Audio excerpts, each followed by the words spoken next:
ตามสบาย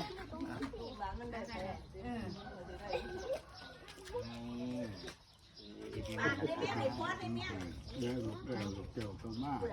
เป็นบุญเทศานมาบาปน้ำในดังเรียกว่าเรื่องเกี่ยวกับผู้หญิงกับคนต่างๆ นางละครเป็นยังดีเอ้ยนะพ่อทำลูกไป